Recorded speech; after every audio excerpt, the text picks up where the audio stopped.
5 dates you need to know. Number one, if there's other decision makers involved, when will they be sharing the information with other decision makers?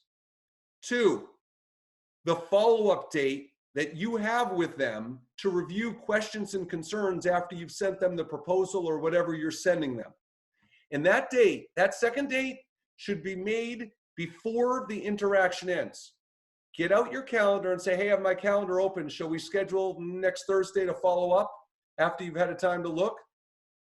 Make the appointment right then and there. Get it on their calendar. They'll see it on their calendar and they'll know it's a priority when they come into work on Monday and like, oh, Thursday, yeah, I got to go talk to those other decision makers. Number 3, this is the crux of everything, all of you. Want versus need. When you ask for the decision date, and how many times in your career have they given you a decision date that has fallen by the wayside and has not happened when they said it was going to happen? That's because your decision date is a want date, not a need date. So I will literally say, so when are you hoping to have this project underway or the decision made? And let's say they say, well, certainly by June 15th, mid-June.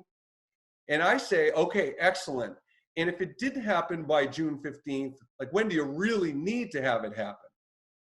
That's the date, not the date you've been currently getting your whole career. It's the need date.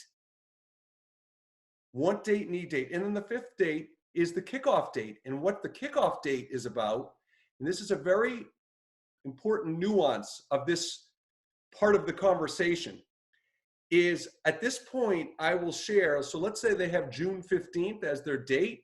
At this point I will say, all right, well, for me to get this project underway, we typically have about a 4-week period it takes for everybody in our organization to get it set up. And how long, and then I'll say, how long will it take you to pull things together once we agree this is the solution?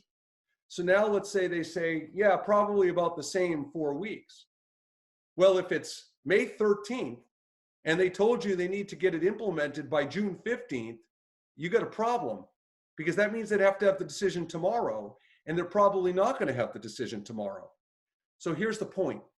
The point is, by having that interaction of how much time does my company need, how much time does your company need to get this underway, now you've given them a reason why it would have to be done by June 15th and why they would have to have a decision made by the end of next week to pull off the need date of June 15th. And then the final is the implementation start date.